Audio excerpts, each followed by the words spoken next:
Side खबरों के लिए सब्सक्राइब करें फ्लेम मीडिया और उसके बाद बेल आइकन को प्रेस करें ताकि सबसे पहले आपको मिले एक्सक्लूसिव खबरें।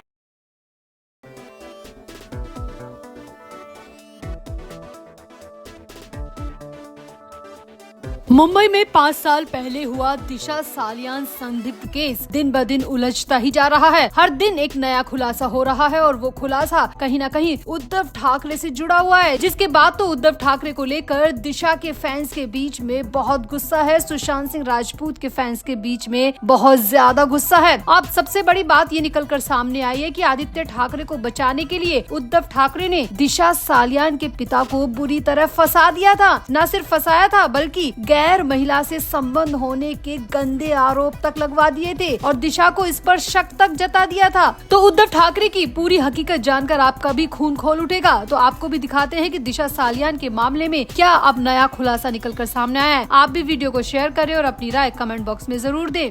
तो दिवंगत अभिनेता सुशांत सिंह राजपूत की मैनेजर रही दिशा सालियान ने खुद को मारा था या फिर उनकी हत्या हुई थी, इस मामले की जांच के दौरान पूर्व एसआईटी ने बहुत कुछ पाया था। अपनी जांच में बहुत कुछ उनके सामने आया था। सूत्रों ने बताया कि दिशा को शक था कि उनके पिता सतीश सालियान किसी महिला से बात करते थे, किसी गैर महिला से बात करते थे। इसके बाद दिशा ने अपने पिता का व्हाट्सएप एक्सेस उनके जाने बिना अपने लैपटॉप में ले लिया ताकि वो ये जान सके कि उसके पिता किससे बातचीत करते हैं। यहाँ आपको बता दें ये सब कुछ पूर्व एसआईटी की टीम की इन्वेस्टिगेशन में सामने आया था। अब ये सब बात इसीलिए वापस सामने आ रही है क्योंकि अब खुद दिशा सालियान के पिता सामने आए हैं और 5 साल बाद अपनी बेटी के लिए इंसाफ मांग रहे हैं और पूर्व एसआईटी ने जो जांच की थी उसको पूरी तरह दरकिनार कर रहे हैं, गलत करार दे रहे हैं। दिशा सालियान के पिता ने साफ साफ कहा कि आदित्य ठाकरे और कुछ जाने पहचाने लोगों को बचाने के लिए मुझे ही दोषी बना दिया गया। अपनी बेटी की मौत का जिम्मेदार मुझे ही ठहरा दिया गया। मुझ पे इतने गंदे आरोप लगा दिए गए जो मैं सपने में भी नहीं सोच सकता।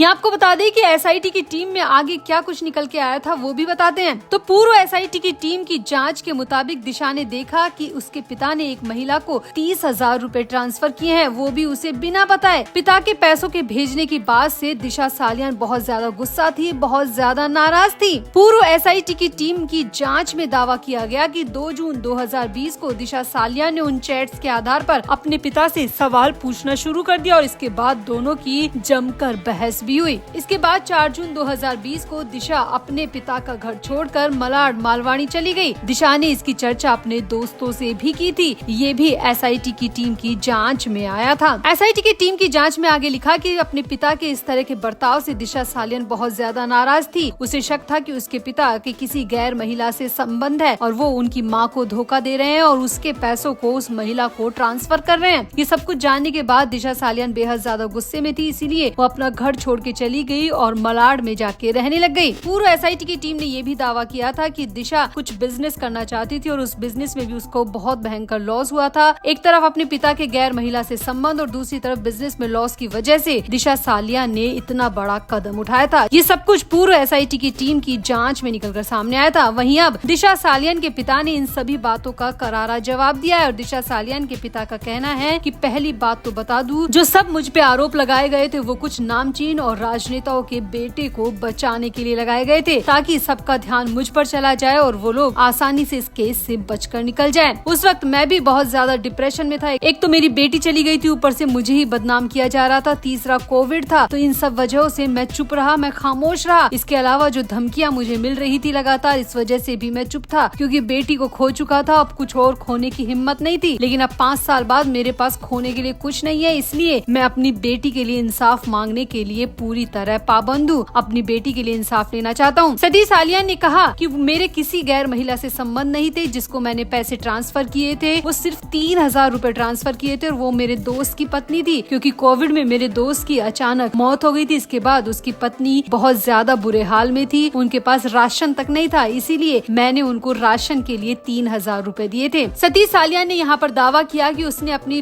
दोस्त की पत्नी की मदद सिर्फ इंसानियत के नाते की थी, इससे ज्यादा कुछ भी नहीं था। लेकिन सिर्फ इन 3000 रुपए को लेकर मुझे बदनाम कर दिया गया, मुझे मेरी बेटी की मौत का जिम्मेदार तक ठहरा दिया गया, जो कि पूरी तरह से गलत था, पूरी तरह से आधारहीन था। लेकिन अब मैं बॉम्बे हाईकोर्ट से गुजारिश करता हूँ कि सच जल्द सामने लाए और जिन लोगों को बचाने के लिए मुझे बदनाम किया गया, जिन लोगों ने मेरी बेटी को बेरहमी से मार डाला, उनको किसी भी कीमत पर बख्शा ना जाए। तो यहाँ पर दिशा सालियान के पिता ने गैर महिला से संबंध होने की सारी बातों को पूरी तरह नकार दिया है, पूरी तरह दरकिनार कर दिया है और कह दिया है कि वो उनके दोस्त की पत्नी की मदद कर रहे थे, वो भी राशन लाने के लिए सिर्फ 3000 रुपए की मदद की थी। और सतीश सालियान ने यहाँ पर ये भी कहा कि उन्होंने अपनी बेटी से कभी एक पैसा नहीं लिया, बेटी के पैसों से कभी किसी की मदद भी नहीं की। ये सारे आरोप पूरी तरह गलत है। उनकी बेटी और उनके बीच में पैसों को लेकर कभी कोई आर्ग्यूमेंट नहीं हुए। तो यहाँ पर सतीश सालियान ने पूरी तरह तस्वीर क्लियर कर दी है, लेकिन अब देखना होगा कि बॉम्बे हाईकोर्ट इन सब बातों पर क्या फैसला लेती है। क्या वाकई में आदित्य ठाकरे इस मामले में घिर जाते हैं? क्या वाकई में आदित्य ठाकरे को बचाने के लिए उद्धव ठाकरे के इशारे पर ये सारी स्क्रिप्ट बुनी गई थी? अब ये सब कुछ बॉम्बे हाईकोर्ट के फैसले के बाद ही सामने आएगा। वैसे आपको क्या लगता है, क्या वाकई में आदित्य ठाकरे को बचाने के लिए उद्धव ठाकरे ने ये सब कुछ करवाया था,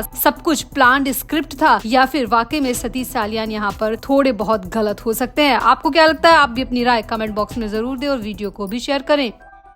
तो वक्फ बिल के समर्थन में बोलते हुए शिवसेना नेता एकनाथ शिंदे के बेटे श्रीकांत शिंदे जमकर निशाना साधते नजर आए। श्रीकांत शिंदे ने उद्धव ठाकरे और कांग्रेस की खूब धज्जियां उड़ाई। उद्धव ठाकरे के सांसद अरविंद सावंत के बोलने के बाद श्रीकांत शिंदे खड़े हुए और उन्होंने सीधे ही उद्धव ठाकरे पर निशाना साधा। श्रीकांत शिंदे ने कहा कि शिवसेना यूबीटी से पूछना चाहिए कि क्या अगर बाला साहब ठाकरे आज जीवित होते तो वो ऐसा विरोध कर सकते थे, वो ऐसा भाषण दे सकते थे? जिस तरह की बातें वो बोल रहे हैं, क्या बाला साहब ठाकरे के सामने बोल सकते थे? क्योंकि बाला साहब ठाकरे की विचारधारा ऐसी बिल्कुल भी नहीं थी जैसी कि उद्धव ठाकरे की पार्टी के लोग बोलते हैं। श्रीकांत शिंदे ने आगे कहा कि उन्होंने वक्फ बोर्ड में गैर मुस्लिम सदस्यों को शामिल करने का विरोध किया है, जो हिंदुओं के प्रति उनकी नफरत को दर्शाता है। वे निजाम और मुगलों की निजी संपत्तियों की रक्षा करना चाहते हैं, इसीलिए हम कहते हैं कि उद्धव ठाकरे औरंगजेब के समर्थकों जैसी बात करते हैं। श्रीकांत शिंदे ने यहाँ पर याद दिलाया कि बाला साहब ने एक बार कहा था कि अगर उन्हें प्रधानमंत्री बनाया गया तो वो सबसे पहले अनुच्छेद 370 को हटाएंगे, और आज उन्हीं के वंशज 370 हटाने और राम मंदिर बनाने का विरोध कर रहे हैं, सवाल उठा रहे हैं, जो कि बाला साहब की विचारधारा में नहीं था। शिवसेना सांसद श्रीकांत शिंदे ने कहा कि इनके पास एक मौका था अपनी गलतियां सुधारने का, लेकिन अफसोस बाला साहब की विचारधारा को यूबीटी वालों ने पहले ही बुलडोज कर दिया। मुझे पहले लगा था कि इन्हें हिंदुत्व से एलर्जी है, लेकिन अब समझ में आ रहा है कि इन्हें हिंदुओं से ही एलर्जी होने लगी है। शिवसेना सांसद श्रीकांत शिंदे ने कांग्रेस पर हमला बोलते हुए कहा कि ये बिल कानून का नाम बदलकर एकीकृत वक्फ प्रबंधन विधेयक यानी उम्मीद कर दिया गया है। ये उम्मीद सिर्फ एक शब्द नहीं है, ये मुस्लिम समुदाय को भरोसा देता है कि उन्हें उनका हक मिलेगा, लेकिन कांग्रेस वालों ने उन्हें हमेशा वोट बैंक समझा, उन्हें भ्रम जाल में डालकर हमेशा वोट लेते रहे। आज भी भ्रम फैला रहे हैं कि सरकार वक्फ की जमीनें ले लेगी, लेकिन ऐसा कुछ नहीं होने वाला है। बिल का विरोध उन्हें इस डर से है कि वक्फ के नाम पर उनके कुप्रबंधन और घोटाले उजागर हो जाएंगे।